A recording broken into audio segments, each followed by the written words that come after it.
On a snowy December night, I lost everything. My family, my home, my identity. I was 18 years old, standing in the freezing cold with $47 in my pocket and nowhere to go. But that wasn't the worst part. The worst part was that the people who destroyed me were the ones who were supposed to love me most. My name is Evelyn, and this is the story of how I crawled out of hell to become the person my family now fears most. The father who abandoned me is Robert. The woman who orchestrated my destruction is Margaret, my stepmother. The brother they sacrificed everything for is Leo. And the two people who saved my life when no one else would are Clara and Mr. Sterling. If you're listening from somewhere far away, drop your city in the comments so I can see how far this has traveled. And please, stay with me until the end. Let me take you back 2 weeks before that night, back when I still believed I had a family. It was early December, and I was working the dinner shift at Rosie's Diner on Main Street. The place smelled like grease and coffee, the good kind of smell that meant home-cooked food and honest work. I'd been waiting tables there since sophomore year, pulling in about $12 an hour with tips. "Hey, Ev, table 6 needs a refill," my coworker Danny called from behind the counter. He was 22, saving up for community college. We had that in common. The grinding, the hustling, the knowing that nobody was going to hand us anything. I grabbed the coffee pot and headed over. Table 6 was Mrs. Chen, the librarian who always left a $5 tip even though she only ordered a $3.50 sandwich. "How's the college application going, sweetie?" she asked as I poured. "Got my acceptance letter from Northwestern last week." I couldn't keep the pride out of my voice. "Full-ride academic scholarship. I'm going to study economics." "That's wonderful. Your parents must be so proud." I smiled, but something felt off. My father had barely looked at me when I showed him the letter. Margaret had just said, "That's nice, dear," and gone back to scrolling through her phone. Only she pronounced it like she was talking about the weather, not her daughter getting into a top 20 university. But I pushed the feeling down. They were stressed about money, that's all. Things would get better. God, I was so stupid. That night, I came home around 10:30 p.m. The Victorian house looked warm and inviting from the outside. Christmas lights strung along the porch, wreaths on the door. Inside was a different story. I found my father in his workshop in the basement, the one place he seemed to escape to more and more lately. He was sanding a piece of wood, not really making anything, just sanding. "Hey, Dad." He looked up, startled. "Oh, Evelyn, didn't hear you come in." "I brought you a sandwich from the diner. Roast beef, the way you like it." His eyes got this weird glassy look, like he wanted to cry. "You're a good kid, you know that?" "Dad, are you okay?" "I'm fine, just tired. Work's been rough." I sat on the workbench. "Is it the money thing? Because when I get to Northwestern, I can work part-time. The scholarship covers tuition, but I can help with—" "You don't need to worry about that." He wouldn't meet my eyes. "Just focus on your studies." Looking back, that was the first warning sign. He couldn't look at me because he already knew what was coming, what she had planned. December 15th, my 18th birthday. I woke up excited, even though I knew we couldn't afford much celebration. I'd worked a morning shift at the grocery store, 4 hours of scanning groceries and dealing with customers who thought 15 items totally qualified for the 10 items or less lane. Whatever. I was used to it. When I got home around 2 p.m., the house was quiet. Too quiet. I went to my room to change and noticed something weird. All my stuff was exactly where I left it, but it felt staged. Like someone had gone through my things and put them back carefully. My laptop was closed but still warm. My dresser drawers weren't quite shut all the way. A chill ran down my spine. I checked my backpack. My savings account statement was still there, tucked in the inside pocket where I always kept it. $5,247. 4 years of work. Every dollar earned by waking up at 5 a.m. for morning shifts, staying up until midnight doing homework, choosing the 99-cent ramen over the cafeteria lunch. That money was my freedom, my escape, my future. I should have known Margaret wouldn't let me have it. Sing. By 6 p.m., the snow was falling hard. Big, fat flakes that turned the world white and quiet. I came downstairs wearing the white dress I'd bought from Goodwill for $12. It was simple but pretty, and I'd felt proud finding it. Margaret was waiting on the burgundy leather sofa, the one she'd bought last year even though Dad said we couldn't afford it. She'd said it was an investment in our home's aesthetic. Whatever that meant. My little brother was next to her, wearing a brand new hoodie that probably cost more than my entire outfit. He was scrolling through his iPhone 14 Pro Max, the latest model that had dropped just 2 months ago. Meanwhile, my phone was a refurbished iPhone 7 I'd bought myself for $80 on eBay. Dad stood by the fireplace, drink in hand. That should have been warning sign number 2. He only drank hard liquor when something bad was happening. "Sit down, Evelyn." Margaret's voice could have frozen the devil himself. I sat. "What's going on? Is everything okay?" "Well, that depends on your definition of okay." She smiled, but it didn't reach her eyes. "We need to have a conversation, a real talk, if you will." My brother snorted. "This is gonna be good." "Shut up, Leo," I snapped. "Don't talk to your brother like that," Margaret said sharply. "He's not my—" I stopped myself. We'd had this fight before. Margaret insisted I call him brother, even though we shared no blood, even though he treated me like garbage. She pulled out a folder and slid it across the coffee table. The logo on top said Gene Tech Laboratory. My stomach dropped. "What is this?" "DNA test results. Turns out, Robert isn't your biological father." The world tilted. "What? No, that's not possible." "I know this is hard to hear." Her voice dripped with fake sympathy. "Your mother, Lisa, well, let's just say she wasn't exactly faithful before she died. Robert and I had this test done 6 months ago. We've been trying to figure out how to tell you." I looked at my father. "Dad, is this true?" He wouldn't look at me, just stared into his whiskey like it held all the answers. "So here's the thing," Margaret continued. "We've been raising you out of the goodness of our hearts for 18 years. But now you're legally an adult, and frankly, we can't afford to support you anymore." "Can't afford? Are you kidding me?" I gestured at my brother. "Leo has a $1,000 phone. You just bought a Prada bag last month." "It's Prada," she corrected. "And that's different. Leo is our actual child. He has a future. He's going to Exeter Academy next year. Then Harvard. That requires investment." "Investment?" I felt like I was in a nightmare. "I got into Northwestern on a full scholarship. I don't need your money for college." "Yeah, but you need money for, like, everything else," my brother said, not even looking up from his phone. "Room and board, books, food. Mom and Dad are broke because of me. My tuition at Exeter is like 50 grand a year. They gotta cut expenses somewhere." He said it so casually, like I was a budget line item to be eliminated. "We're drowning in debt, Evelyn," Margaret said. $47,000 on credit cards alone. We simply cannot afford to keep supporting you." "But I support myself. I work 3 jobs. I pay for my own—" "About that." She slid another paper across. A bank statement with my name on it. Balance, $0. No. No, no, no. I grabbed my purse, pulled out my own statement.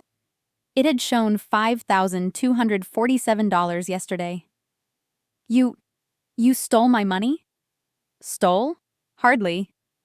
She produced another document, a withdrawal slip with my signature, You gave me power of attorney over your account when you were 16.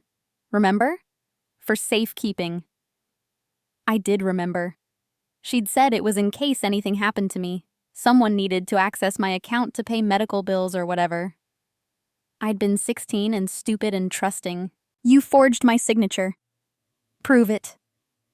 Her smile was sharp as broken glass. I used that money to help keep this family afloat. You should be thanking me.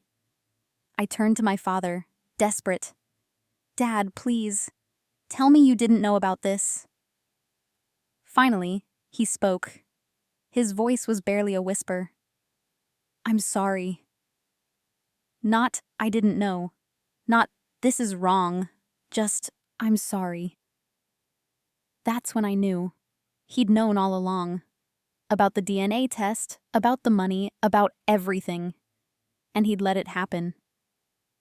You need to leave. Margaret stood up and opened the front door. Cold air and snow rushed in. You're 18. You're not our responsibility anymore. Are you serious? It's snowing. It's 15 degrees outside. You're resourceful. You'll figure it out. She grabbed my old backpack from the hall closet and shoved it at me. I packed some of your clothes. Consider it a parting gift. I looked at my father one last time. Dad, please, don't do this. He took a long drink of whiskey. I'm sorry, Evelyn, but Margaret's right. We can't afford... Can't afford what? Can't afford to love your own daughter? You're not his daughter, Margaret interrupted. That's the whole point. Now get out. I stood there shaking, my mind refusing to process what was happening. This couldn't be real. Families didn't do this. Not to their kids. Not on their birthday. Fine. I grabbed the backpack and walked to the door. But I need money. My savings are gone, Margaret said cheerfully. But I'll tell you what, because I'm not a monster, I'll give you the cash in my purse. She pulled out her wallet and counted bills. $20, $40, $47. That should get you started. $47. 4 years of work. $5,247 saved. Stolen. And she was giving me $47 like it was a generous gift. Are you for real right now? The words came out strangled. Dead serious. Now get lost before I call the cops for trespassing. This is my house. Actually, she pulled out another document. A quitclaim deed. As of last week, you're not on any legal paperwork. This house belongs to Robert and me. You have no claim to it. She'd planned this. Every detail, every document. She'd been preparing to throw me out and cover her tracks for months. I looked at my brother. You're really just gonna sit there and let this happen? He shrugged. Not my problem. Peace out, Ev. I wanted to scream, to cry, to throw something. But I refused to give her the satisfaction. So I took the $47, grabbed my backpack, and walked out into the snow. The door slammed behind me with a sound like a gunshot. My 1998 Honda Civic was buried under 4 inches of snow. I brushed it off with numb hands. I'd left my good gloves inside, and got in. The interior was freezing. My breath came out in clouds. I sat there for a long time, just staring at the house. The Christmas lights blinked cheerfully. Inside, I could see them through the window. Margaret was laughing. My brother was back on his phone. My father poured another drink. They'd already moved on. Like I'd never existed. I tried calling Jessica, my best friend since 9th grade. Voicemail. David from debate club. Voicemail. Mrs. Henderson, my homeroom teacher. Voicemail. Nobody was answering. It was like the universe had decided I didn't matter anymore. I had $47, a quarter tank of gas, a backpack of clothes, and my old laptop. That was it. That was everything I owned in the world. I started the car and drove. I spent the first night in the Walmart parking lot, about 15 minutes outside Oak Haven.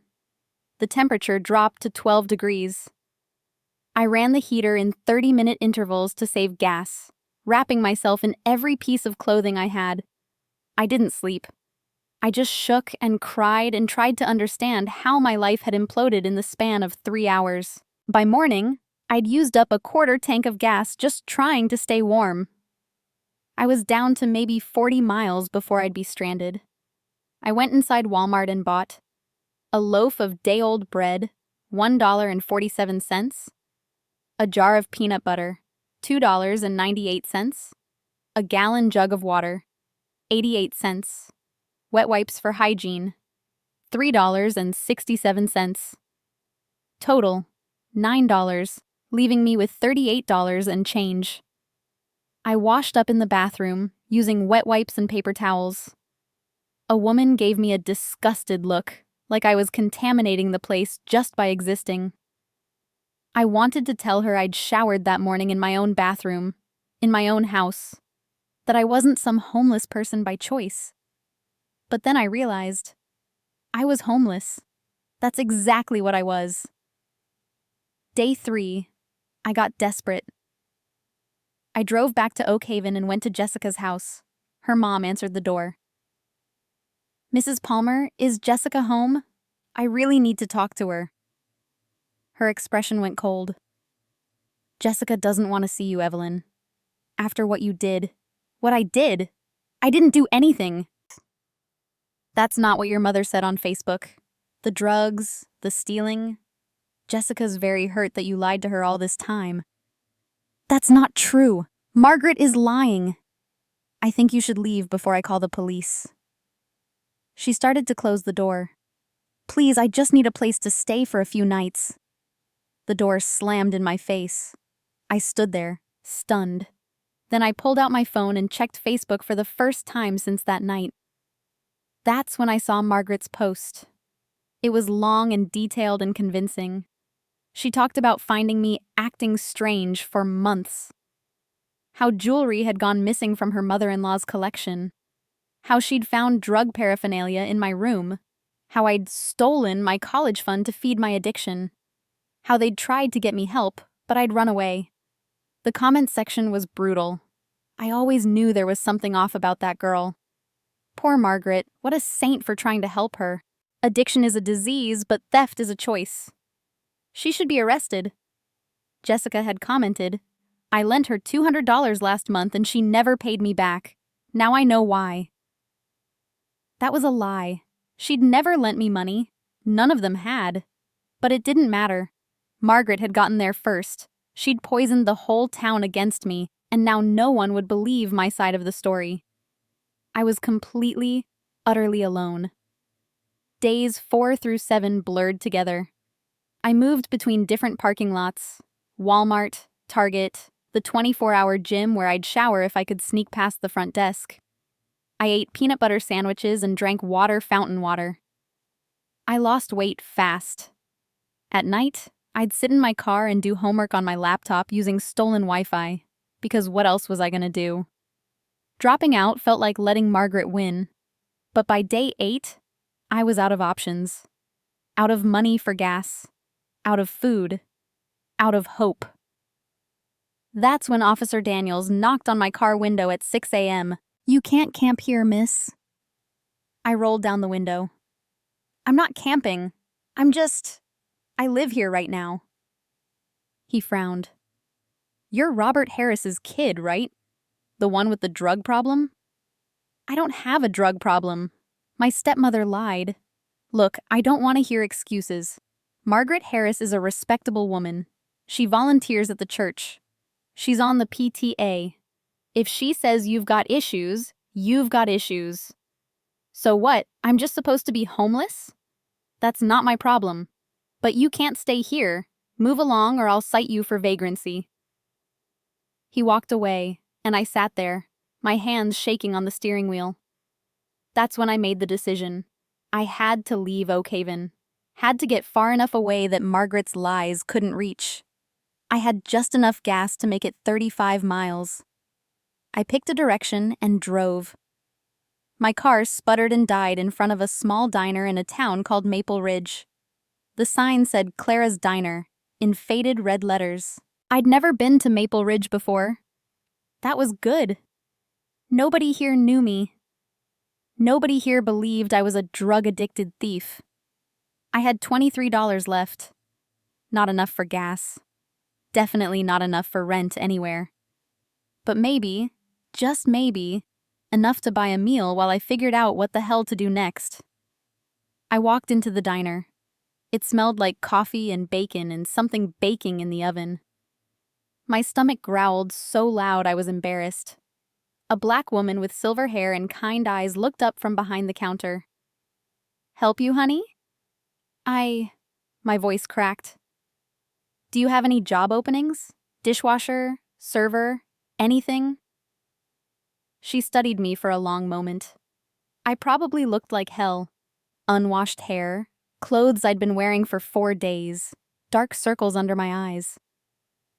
"You ever worked food service before?" "Yes, ma'am. I waited tables at Rosie's Diner in Oak Haven for 3 years. "Oak Haven? That's 35 miles from here. What brings you all the way out to Maple Ridge?" I could have lied. Should have lied. But I was so tired of lying. "I'm homeless. My family kicked me out. I need work. Please, I'll do anything." She sighed. "Lord help me. I'm a sucker for hard luck cases." She untied her apron. "Tell you what, you're gonna sit down right there at the counter. I'm gonna make you a proper meal. And while you eat, you're gonna tell me your story. The real story. Then we'll see about a job." "I don't have money for—" "Did I ask if you had money? Sit." I sat. She made me eggs, bacon, hash browns, toast, and a glass of orange juice. I tried to eat slowly, to have some dignity, but I was so hungry I basically inhaled it. While I ate, I told her everything. The DNA test, the stolen money, the Facebook post, the sleeping in my car. All of it. When I finished, she just nodded. "Your stepmom's a piece of work, ain't she?" That's putting it mildly. "Well, here's what I think. You got dealt a crap hand. No question. But you got 2 choices now. You can sit here feeling sorry for yourself, or you can get up and fight back." "Fight back how? I've got nothing." "You got your brain, don't you? Your hands work? You got the will to survive?" "I guess." "Then that's all you need." She pointed to a small bookshelf in the corner. "See those books? Rich Dad, Poor Dad, The Millionaire Next Door, Think and Grow Rich. I read every one of them when I was your age. They taught me that being broke ain't permanent if you're willing to learn." "You're offering me books?" "I'm offering you knowledge. And a job. $8 an hour, evening shift. 6 to 11, 5 days a week. And I got a room in the back. It ain't much, but it's got a bed and a door that locks. $300 a month, utilities included." I did the math in my head. If I worked 25 hours a week, that was $200 weekly. About $800 monthly after taxes. Minus $300 for rent. It wasn't much, but it was more than $47 and a car I couldn't even put gas in. "Why are you helping me?" She smiled sadly. "Because 30 years ago, I was you. Husband left me with 2 babies and $500 in debt. I worked 4 jobs, saved every penny, learned everything I could about money. Now I own this diner and 3 rental properties." She extended her hand. "Name's Clara. And you're gonna be just fine, Evelyn. Might take a while, but you're gonna be just fine." I shook her hand, and for the first time in 8 days, I believed her. That night, I slept in an actual bed for the first time since my birthday. The room was tiny, barely bigger than a closet, but it was warm and safe and mine. I lay there staring at the ceiling, thinking about everything that had happened. 10 days ago, I'd had a family, a home, a future mapped out. Now I had nothing but a job that paid $8 an hour and a room the size of a bathroom. But Clara's words kept echoing in my head. Being broke ain't permanent if you're willing to learn. I got up and grabbed one of the books from the shelf. Rich Dad, Poor Dad. I read until 3 a.m., underlining passages, taking notes in the margins.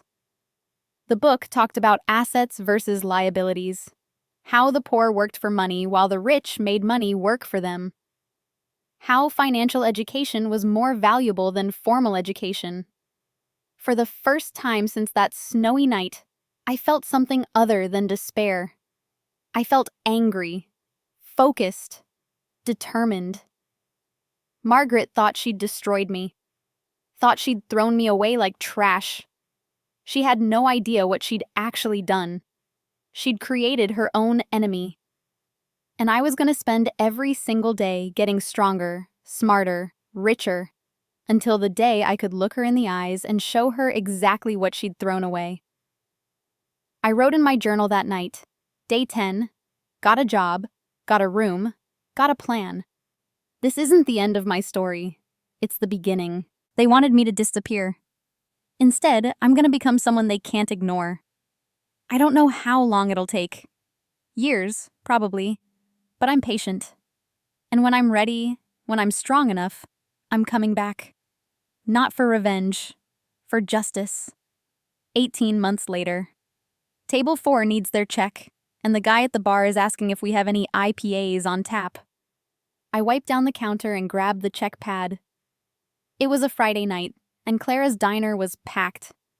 Turned out, her meatloaf was legendary in Maple Ridge. People drove from 3 towns over just to get a slice. I'd been working at the diner for a year and a half now. Morning shifts at the gas station, evenings here, weekends cleaning rental properties. 16-hour days, 7 days a week. My hands were permanently rough from dish soap and cleaning chemicals. I had a tan line on my wrist from my watch that never went away because I never stopped working long enough for it to fade. But my bank account? That was growing. You good, Ev? Danny, Clara's nephew who'd started working the line cook position, called out, You look dead on your feet. I'm fine. Just need more coffee.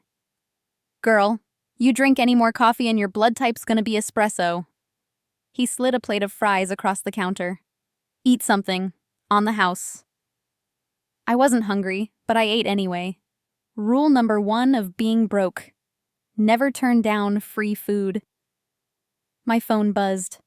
A text from the manager at Quick Stop Gas. Can you cover tomorrow morning?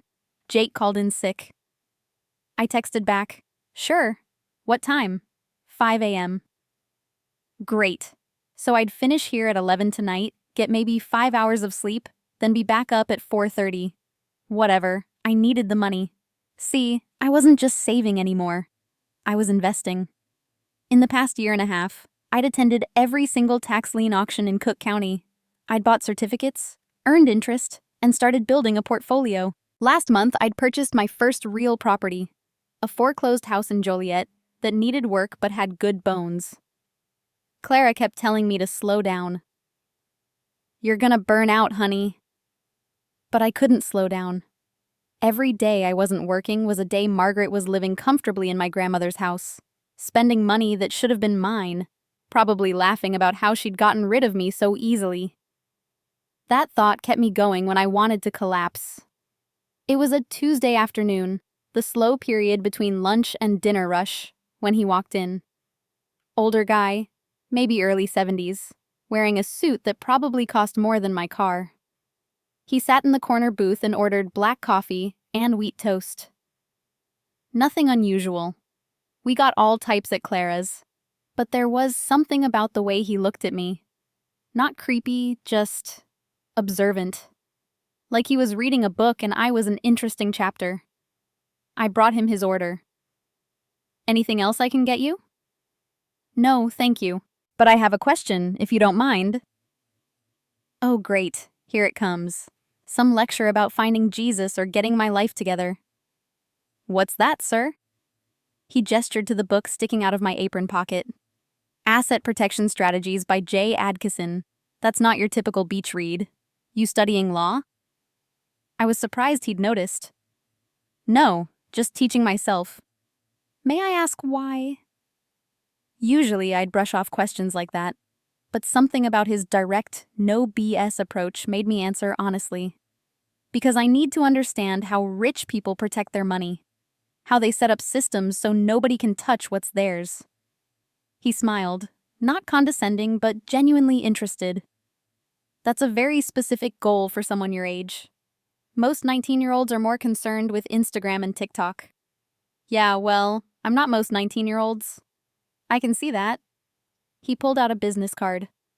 My name is Arthur Sterling. I'm a retired attorney, spent 40 years in estate planning and asset protection, and I think you and I should talk. I looked at the card. Morrison and Forster, LLP, one of the biggest law firms in Chicago. Talk about what?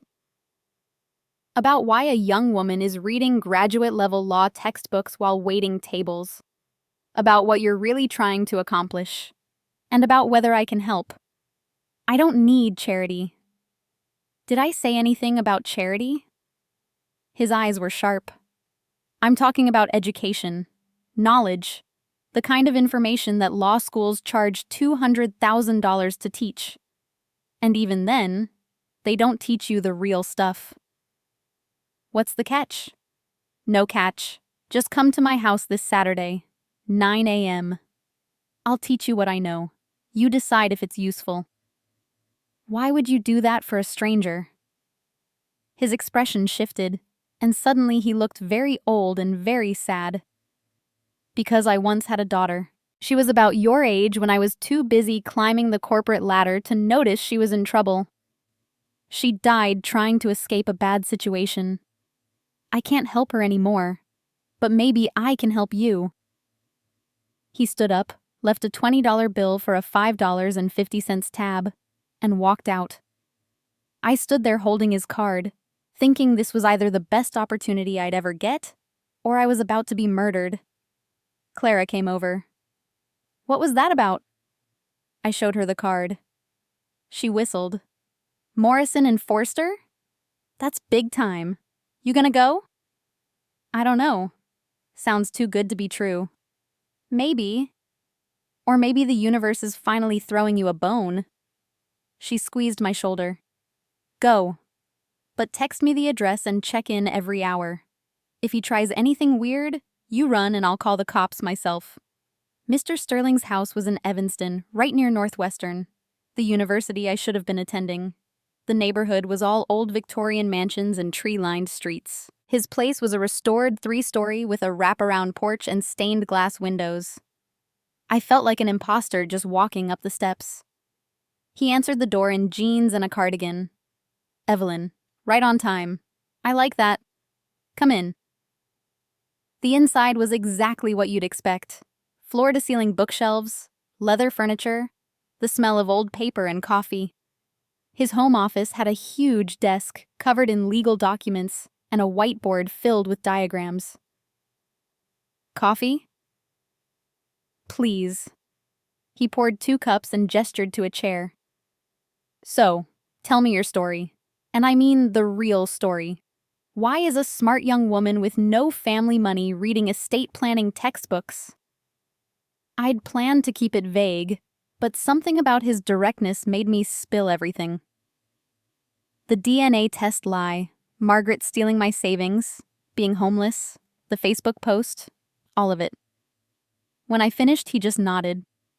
Your stepmother is a piece of work. That's what Clara said. Clara's right. So what's your end game here? Are you trying to survive or are you trying to win? What's the difference? Survival is getting by, keeping your head above water. Winning is building something so successful that the people who wronged you can't help but see it. He leaned back. Which one do you want?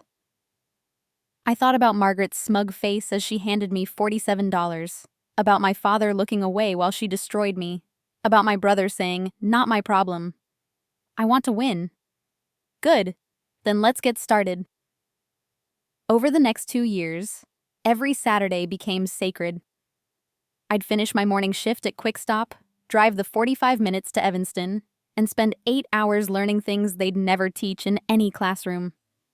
Mr. Sterling didn't mess around. First lesson was about trust funds. Most people think trusts are just for rich people. Wrong. Trusts are tools. And like any tool, they're useful if you know how to use them. He drew diagrams on his whiteboard. A revocable living trust lets you control assets while protecting them from probate. An irrevocable trust separates legal ownership entirely. The assets aren't legally yours anymore, which means creditors can't touch them. So it's like hiding money legally? Exactly. The rich don't just have money. They have structures, fortresses, layer after layer of legal protection. He pulled out real case files, names redacted, showing how wealthy families shielded their fortunes through dynasty trusts that lasted generations. This is what they don't want you to know, that the rules are different when you know how to play the game. Next came LLCs, limited liability companies. Think of an LLC as a shield, he explained. You don't own properties in your name. You create a company that owns them. If someone sues the company, your personal assets are protected.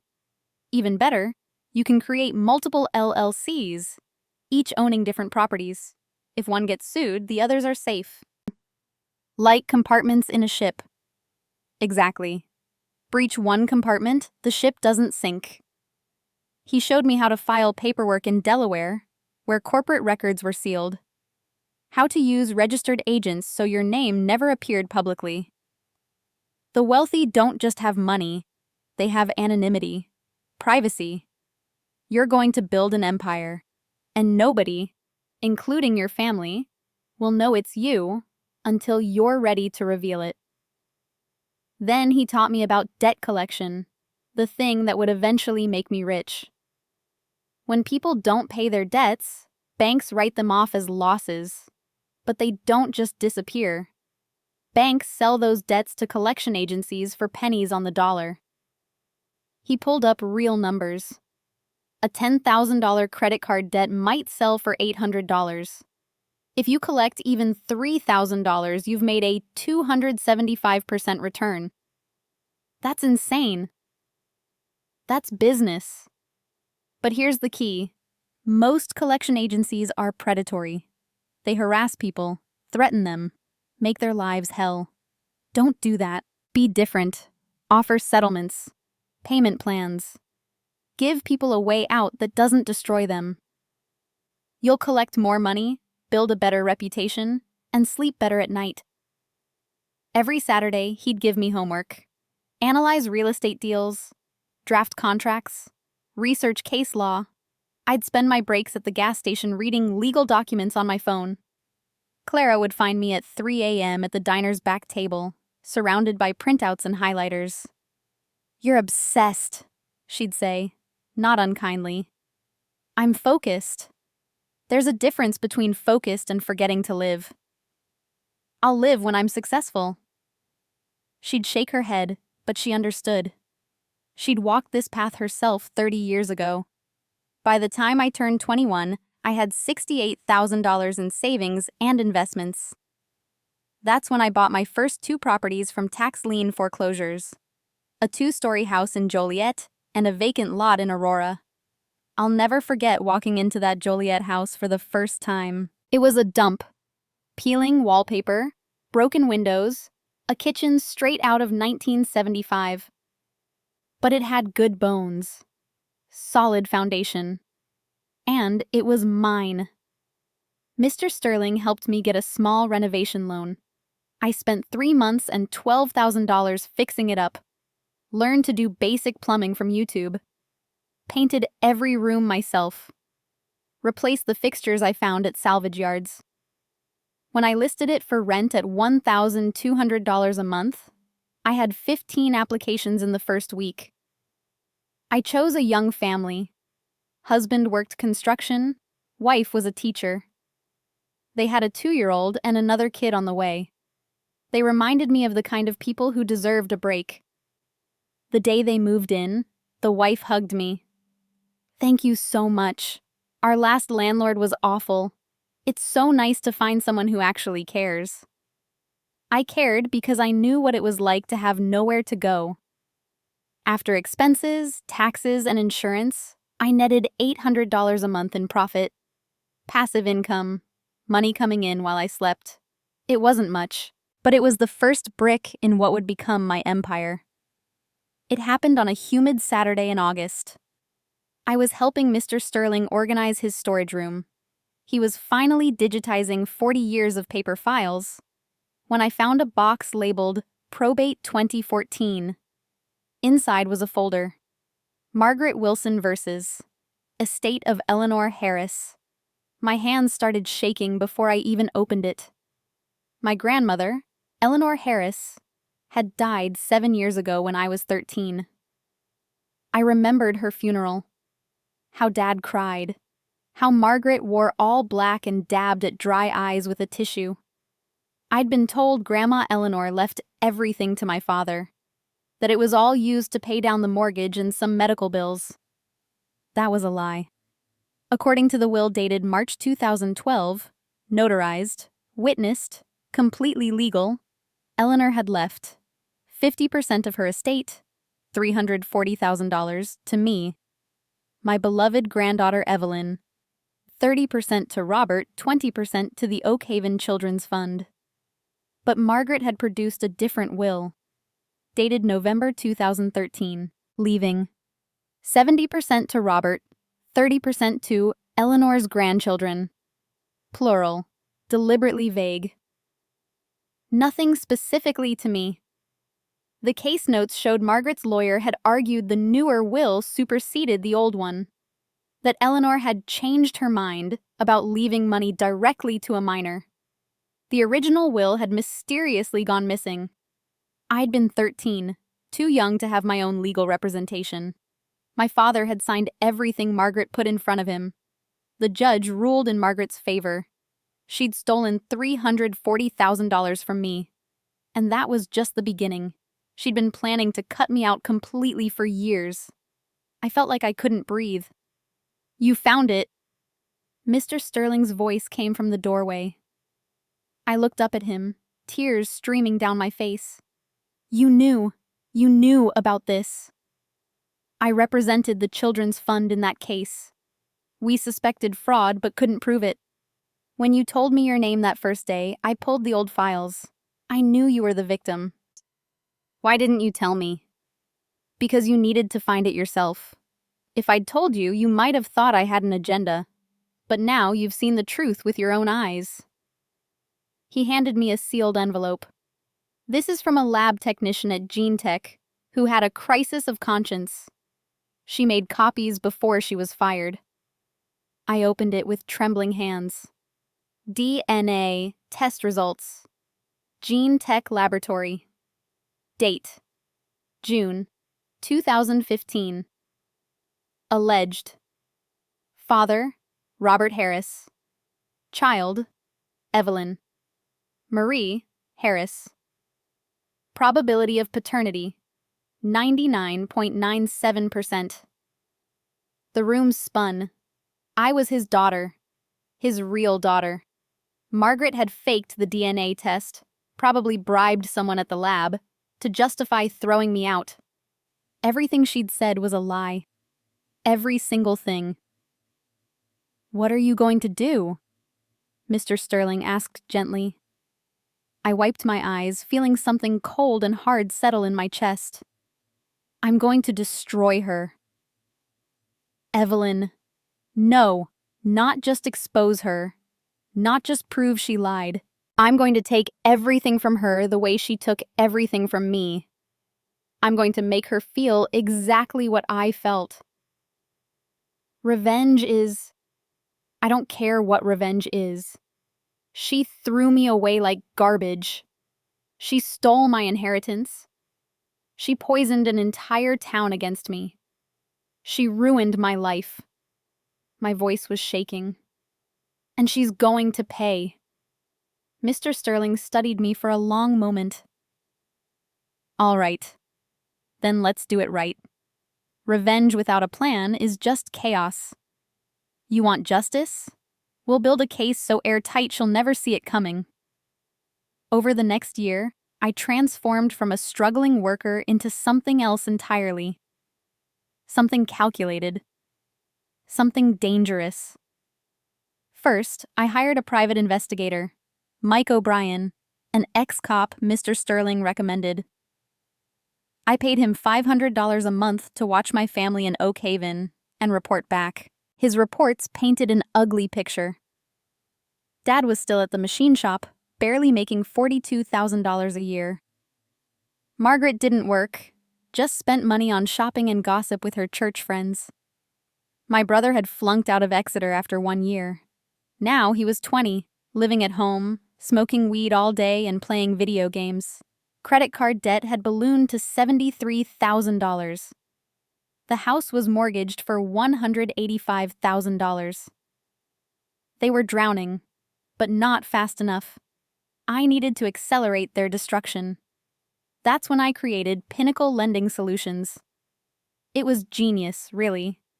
A shell company registered in Nevada, where ownership records were sealed, offering debt consolidation loans with 0% interest for 2 years. The perfect bait for someone like Margaret, who always wanted something for nothing. I hired a marketing company to send mailers to Oak Haven, professional-looking brochures, testimonials from satisfied customers, all fake. A toll-free number that went to a call center in Florida I'd contracted through a third party. 3 weeks later, Mike sent me a photo. Margaret had applied for an $80,000 loan. I personally approved it. The contract was 47 pages of dense legal language. Most people would never read it all. Margaret certainly didn't. But buried on page 14, section 8.3, was the trap. After 24 months, interest rate adjusts to 18.9% APR. Late payment, 30-plus days, triggers immediate acceleration of full balance at 24.5% APR. She signed without reading. Idiots always do. Over the next 2 years, I watched like a hawk as she spent that money. Mike's reports showed $23,000 on designer clothes and jewelry, $15,000 on a trip to Europe, $9,000 on furniture, the rest on paying down credit cards, which she then maxed out again. My brother got worse. Mike caught him at underground poker games, losing thousands. I made sure invitations to online gambling sites, complete with free $500 bonuses, found their way to his email. Hook him, bleed him dry. My father, honestly, I almost felt bad for him. He was trying, working overtime, but Margaret spent faster than he could earn. And through it all, they had no idea I was watching, no idea I was pulling every string. June rolled around, marking the 2-year anniversary of their loan. The interest rate adjusted. Their payment jumped from $0, interest only period, to $1,247 a month. They were already broke. They couldn't pay. First missed payment, July. Second missed payment, August. Third missed payment, September. That's when I triggered the acceleration clause. The entire $87,450 became due immediately at 24.5% interest. Mike sent me a photo of Margaret at her kitchen table, crying over a stack of bills. I felt nothing. In October, Chase Bank sent a pre-foreclosure notice. They'd missed 3 mortgage payments, too. Margaret posted on Facebook, "Facing financial hardship. If anyone can help with a short-term loan, please message me. We'll pay back ASAP." The comments were brutal.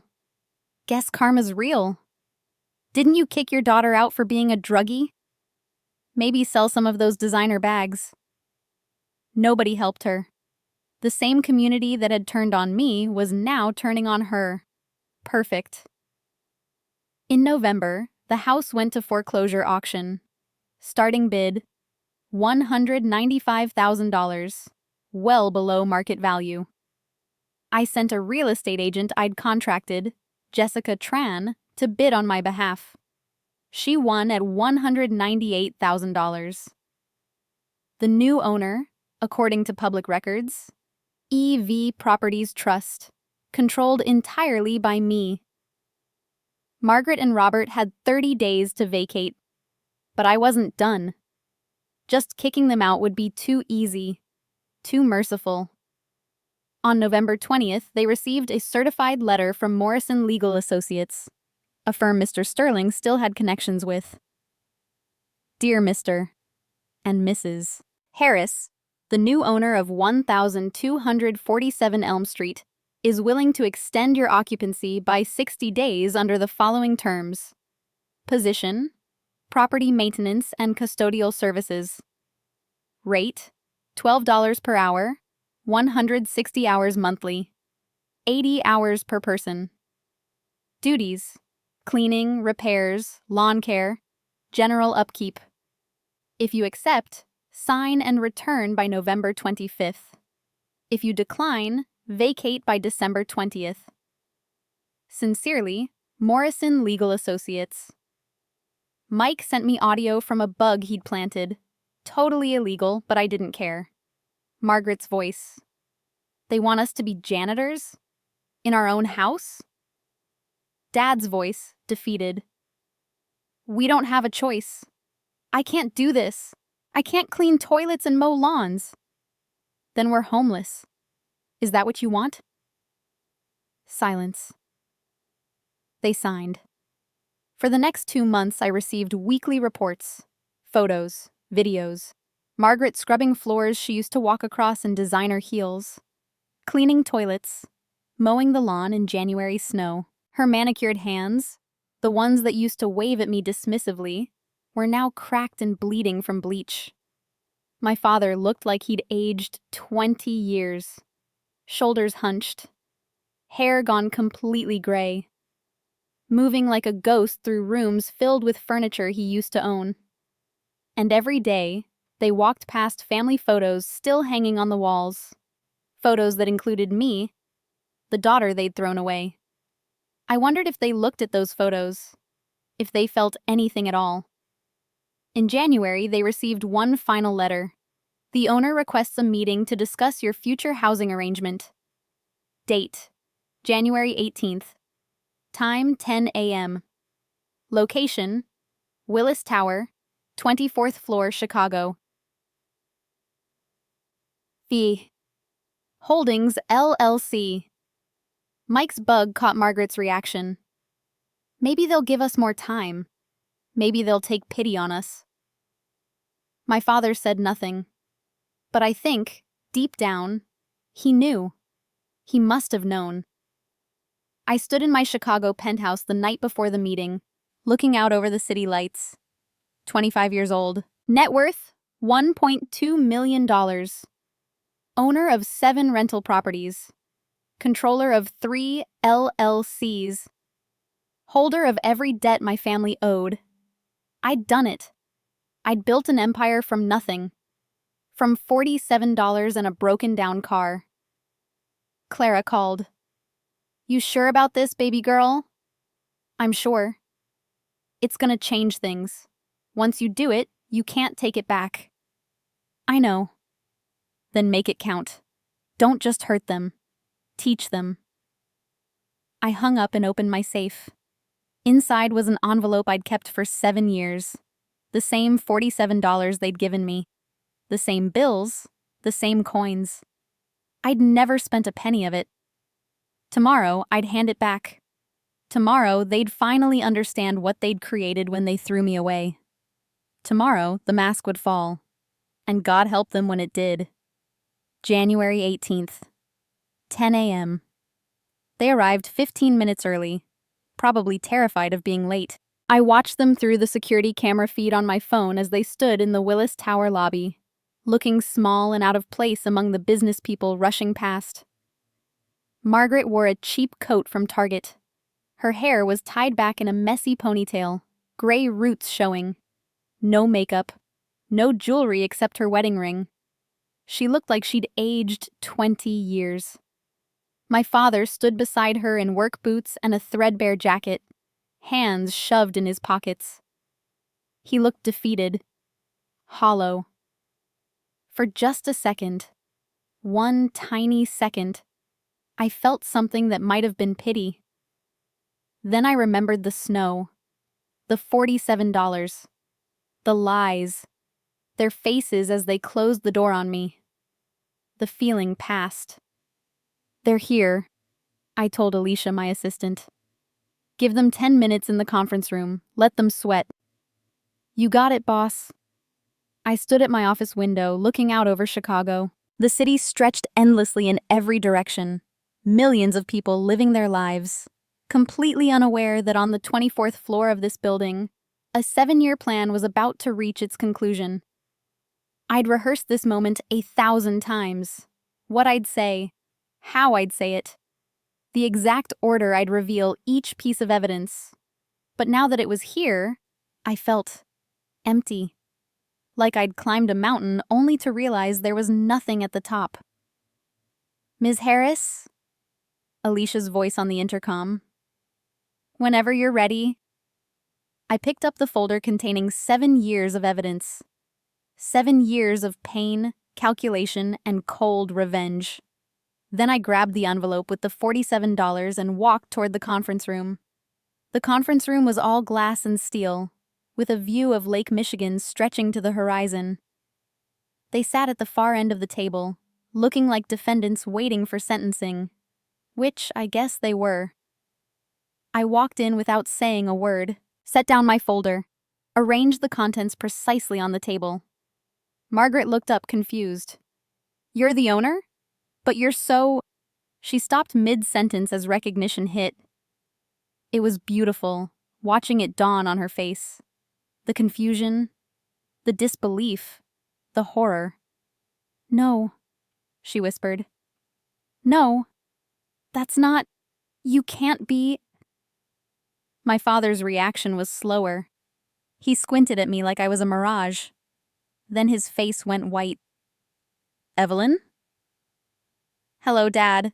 Hello, Margaret. I sat down at the head of the table. It's been a while. This is impossible, Margaret stammered. You are homeless. You are nothing. How did I build $1 million empire while you destroyed yourselves? I smiled. Let me show you. I slid the DNA test across the table, the real one, dated 2015, showing 99.97% probability of paternity. Turns out I am your daughter, Dad. Always was. Margaret faked the test, paid off a lab tech to falsify the results. All so she could justify throwing me out. My father stared at the paper, his hands trembling. Margaret?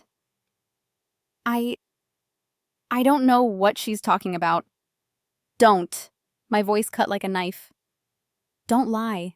Not now. We're way past that. I slid over the next document, my grandmother's real will from 2012. Grandma Eleanor left me $340,000, 50% of her entire estate. But you forged a new will, destroyed the original, and stole my inheritance. I looked at Margaret. You didn't just kick me out because of money problems. You'd been planning to eliminate me for years. I was always just an obstacle to you. Evelyn, please. I'm not done. I pushed forward the loan documents from Pinnacle Lending Solutions. This company? Mine. Every lucky break you got, every loan that seemed too good to be true, all of it was me. I've controlled your finances for 2 years, leading you exactly where I wanted you. Understanding flooded Margaret's face, followed by pure terror. You did this on purpose? Every single step. I pulled out more documents. I bought your debt. I bought your house. I made you work as janitors in your own home. And you never knew. You never suspected that the girl you threw away like garbage would become the woman who now owns your entire life. The silence was deafening. My father finally spoke, his voice barely audible. Why? I laughed, harsh, bitter. Why? You're seriously asking me why?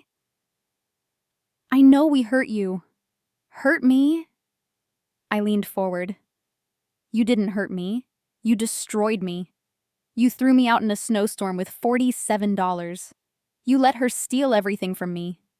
You chose her over your own daughter because you were too weak to do the right thing. Tears streamed down his face. I was scared of being alone. I know that's no excuse. I know I failed you. But I loved you, Evelyn. I've always loved you. Love? The word tasted like poison. You don't know what that word means. When I was sleeping in my car, eating garbage, being spit on by people who believed her lies, where was your love then? He had no answer. Margaret fell to her knees. Please, Evelyn, I'm so sorry. I was jealous and cruel and I ruined your life. Please forgive me. Please. I looked down at her without emotion. Forgive you? For stealing my inheritance? For faking a DNA test? For making me homeless? For destroying my reputation? I shook my head. You don't get forgiveness. You get consequences. What do you want from us? Her voice cracked. I want you to understand what you created. I stood up, walking to the window. Every 16-hour day I worked, I thought about you. Every night I studied until my eyes bled, I thought about you. Every time I made a smart investment, saved another dollar, built another piece of my empire, I thought about you. I turned back. You wanted me to disappear. Instead, you gave me the greatest motivation anyone could have, the burning desire to prove you wrong. I returned to the table and slid over a contract. Here's what's going to happen. You'll continue working at the house for 5 more years. 50% of your wages go toward repaying your debt to me. $347,000 total, including interest and damages. After 5 years, if you complete your work, I'll forgive the rest and give you $10,000 to start over. Margaret grabbed the contract with shaking hands. And if we refuse? Then I prosecute you for fraud, forgery, theft, and defamation. You'll spend 5 to 10 years in prison. Your choice. She looked at my father. He just nodded, defeated. They both signed. I picked up the envelope containing $47 and placed it in front of Margaret. 7 years ago, you gave me this and told me to make my own way. Consider this your chance to do the same. Maybe you'll learn what I learned, that rock bottom is where you discover who you really are. I walked toward the door. Evelyn, my father's voice stopped me. Will you ever forgive us? I looked back at this man who was my father by blood, but had failed me in every way that mattered. I don't know. Ask me again in 5 years. If you're still standing, if you've actually changed, maybe then we'll see. Wait. Margaret's voice was hoarse. Where's Leo? Did you do something to him too? Leo? I actually laughed. I didn't need to do anything to Leo. He destroyed himself. What do you mean? Your golden child, the one you sacrificed everything for? He stole all your jewelry last year, pawned it for drug money. Last I heard, he was in rehab in Indiana. Haven't heard from him since. I paused at the door. Guess he learned from the best, huh? Betraying family for money. The irony wasn't lost on her. The son she'd chosen over me had abandoned her exactly the way she'd abandoned me. I left them sitting in that glass room, surrounded by the wreckage of their lies. As the door closed behind me, I waited to feel triumphant, victorious, satisfied. Instead, I just felt tired. 6 months later, spring came to Maple Ridge with unexpected warmth. I stood in front of an old converted warehouse, watching workers install a sign above the door. Clara's Heart Foundation. Clara stood beside me, crying. I can't believe you did this, baby. You saved my life. This is the least I can do. The foundation was everything I dreamed. A residential facility for homeless young adults aged 18 to 24. 50 beds, job training programs, financial literacy classes, mental health counseling, all completely free. The funding came from Margaret's debt payments, from my real estate profits, from the empire I'd built from nothing. A young girl approached, maybe 19, with scared eyes and a backpack. Is this the place that helps people? Clara smiled warmly. Yes, honey. Come on in. Watching Clara guide her inside, I thought about that first night I'd walked into her diner, desperate and alone. At the opening ceremony, I stood at the podium and looked at the assembled faces. People ask me why I'm doing this. The answer's simple.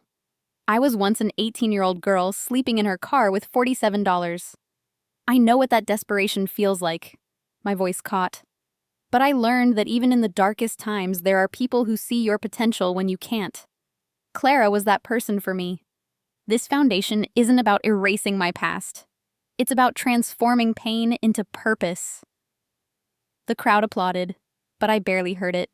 I was thinking about all the kids who'd walk through these doors, all the second chances I could give. 1 year later, the annual gala for Clara's Heart Foundation was held at a downtown hotel. Over 300 people attended.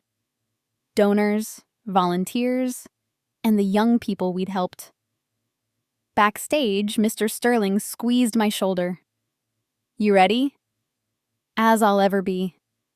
I walked onto the stage. The lights were bright. The crowd was large. For a moment, I was 18 again, small and scared. Then I saw Clara in the front row, beaming with pride. Good evening. Thank you for being here tonight. I took a breath.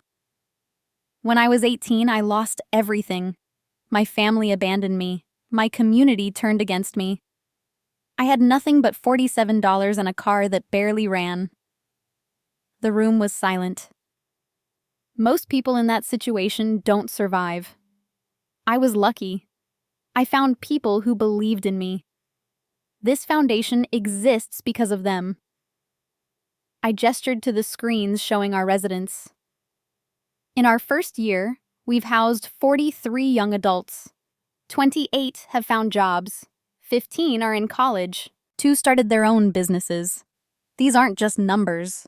They're lives transformed. The applause was thunderous, but then I saw him. In the back of the room, partially hidden, my father. He wasn't supposed to be there, but he stood anyway, tears streaming down his face, watching his daughter command a room full of respect. Our eyes met. He pressed his hand to his heart and nodded once. I didn't smile, but I nodded back.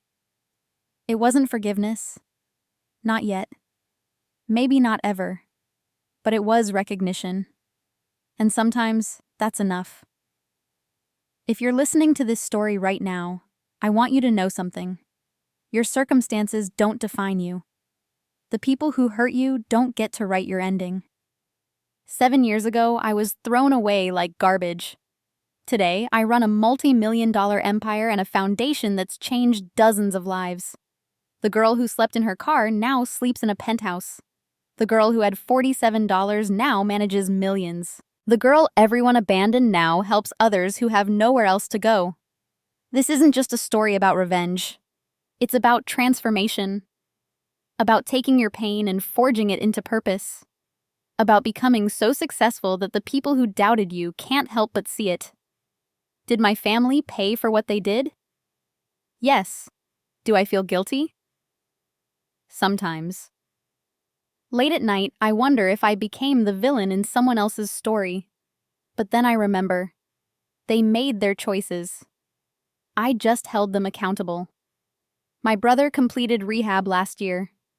We met for coffee.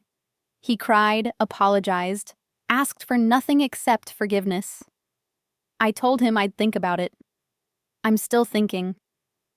Margaret sent me a letter last month. She wrote, I don't expect forgiveness, but watching you succeed has taught me more about strength than anything else in my life. You are extraordinary, and I'm sorry I never saw it. I keep the letter in my desk. Haven't replied. My father writes every week. Last month he wrote, You are the best thing I ever helped create, and I destroyed it because I was a coward. I'll spend the rest of my life trying to be the father I should have been. 2 weeks ago, I finally wrote back. I received your letters. Thank you for writing them. It's not much, but it's a start. Your worst moments don't have to define you. They can forge you into something stronger than you ever imagined. Just like they forged me. Thank you so much for staying with me until the end. If this story moved you, if it reminded you that rock bottom can become your foundation, please hit that subscribe button. Share this story with someone who needs to hear it. Someone who's struggling. Someone who thinks they'll never recover. Because they will recover. They'll do more than survive. They'll transform. Just like I did. Thank you for listening to my story.